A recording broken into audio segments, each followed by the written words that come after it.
भक्तजनों, हर हर महादेव।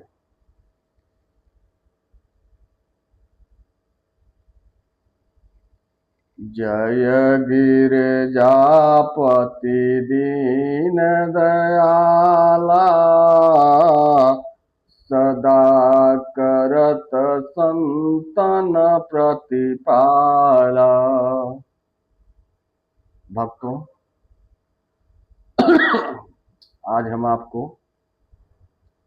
शिव महापुराण का 7वां अध्याय बताने वाले हैं, सुनाने वाले हैं। यदि आप इसे सुनेंगे, समझेंगे और कहेंगे, स्वयं आप महादेव की विशेष कृपाएं आप पर अवश्य बनेगी। जहाँ पे शिव महापुराण आरंभ होता है वहाँ महादेव की सेना अर्थात महादेव स्वयं विराजमान हो जाते हैं। उस जगह किसी चीज की कमी नहीं होती है। धन, संपदा, समृद्धि सब कुछ प्राप्त हो जाता है, सब कुछ प्राप्त होता है। ऐसा शिव महापुराण में बताया गया है।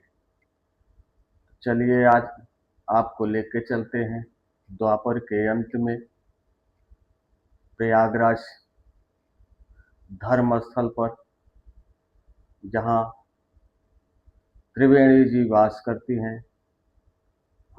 ये पावन कथा श्री महादेव जी का शिव पुराण आरंभ करते हैं 7वां अध्याय।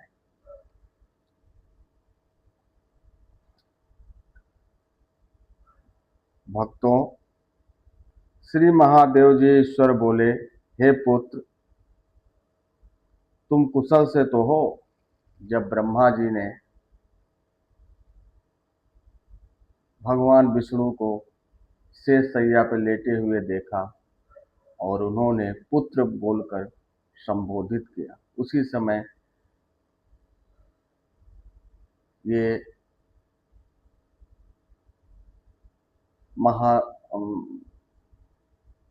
ब्रह्मा जी विष्णु जी का युद्ध आरंभ हुआ था।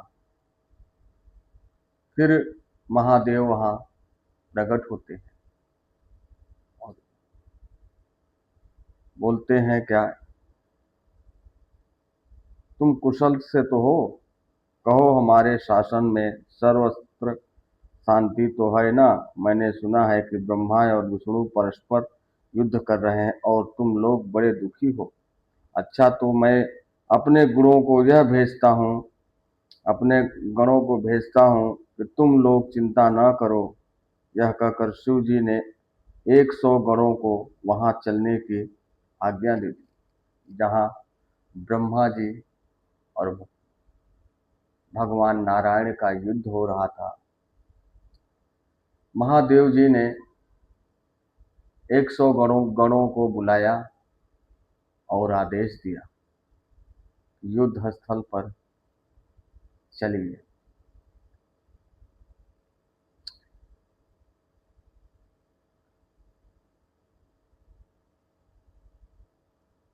तुम लोग चिंता ना करो। यह कहकर शिव जी ने अपने 100 गुणों को अपने महादेव जी भी अपने भद्ररथ आरूढ़ होकर परिकर बांध चलने को तैयार हुए। देवताओं सहित इंद्र भी उनके साथ हुए। वहां पहुंचते शिव जी आकाश मंडल में बादलों में छिपकर ब्रह्मा विष्णु का युद्ध देखने लगे। उनके सैनिकों ने भी अपने बचाव में बांधों से बजाना बंद करना अपना कोलाहल शांत कर दिया और शिव जी ही अनुगमन किया। देखा तो ब्रह्मा और अच्युत भगवान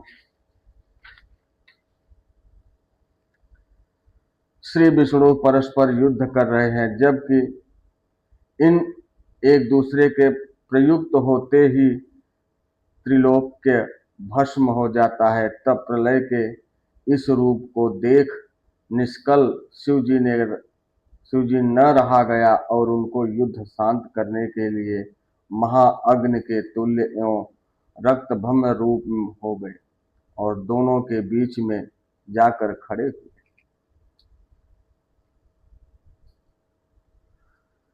भक्तों, भगवान भोलेनाथ बादलों के बीच में छिप कर ये युद्ध देख रहे थे। जब उनसे ये सब देखा नहीं गया और अपने मन में समझे कि अब प्रलय ही हो जाएगा, तो उन्होंने अपने आप को दोनों युद्ध के ब्रह्मा और विष्णु के मध्य में जाकर खड़े हो गए। फिर तो उस महाअग्नि के प्रकट होने से वे शांत हो गए। अस्त्रों के शांत होने पर यह अद्भुत दृश्य को देखकर ब्रह्मा और विष्णु परस्पर कहने लगे कि यह इंद्रियातीत अग्नि स्वरूप तत्भंब क्या है, हमें इसका पता लगाना चाहिए। ऐसा निश्चय कर दोनों वीर उसकी परीक्षा के लिए बहुत ही शीघ्र शीघ्र वहां से चले। भगवान विष्णु ने शुकर का रूप धारण किया और वे उसके मूल को देखने के लिए नीचे चले गए। ब्रह्मा जी ने हंस का रूप धारण किया और ऊपर गमन किया।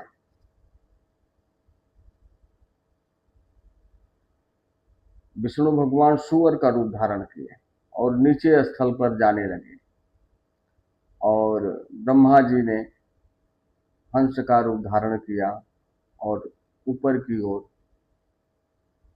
जाने लगे। विष्णु जी पाताल में बहुत दूर तक चले गए, परंतु स्तंभ का उन्हें कुछ भी पता न चला। तब वह फिर युद्ध भूमि में लौट आए। उधर ब्रह्मा जी ने आकाश में जाकर केतकी का फूल देखा। उन्हें विश्वास हो गया कि हमने स्तंभ का अंत देख लिया।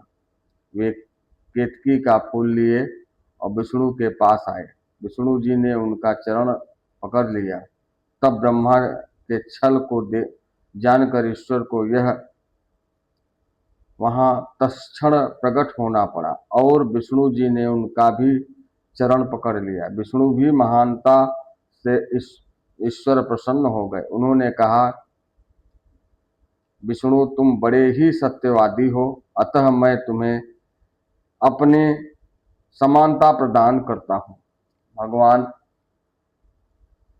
बोलते हैं कि हे विष्णु, आप बड़े सत्यवादी हो, अतः मैं तुम्हें अपने समानता प्रदान करता हूं।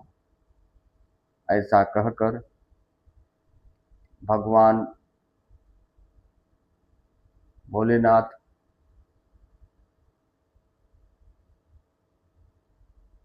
प्रकट हुए। बंधुओं, भक्तजनों, 7वां अध्याय यहीं समाप्त होता है। 8वां अध्याय आपको कल प्राप्त होगा। लेकिन ध्यान दीजिएगा, और ध्यान देने वाली भी बात है कि इस कथा को गलत अन्यथा ना लें। ये शिव चर्चा ही समझकर इसे सुने, और यदि आपके जीवन में कोई भी समस्या है, कोई भी बाधा है, यदि सच्चे मन से आस्था और विश्वास के साथ यह कथा सुनेंगे तो आप हमें पूर्ण भरोसा है भगवान पर, और आपको भी होना चाहिए, आपका हर बाधा दूर होगा। ऐसा मन में विश्वास कर कर ये कथा सुने, कहें, दूसरों को भी सुनाएं और स्वयं सुने। हमारा मात्र एक ही उद्देश्य है कि ज़्यादा से ज़्यादा लोगों तक धर्म, सत्य और कर्तव्य तीनों आप तक पहुंचे।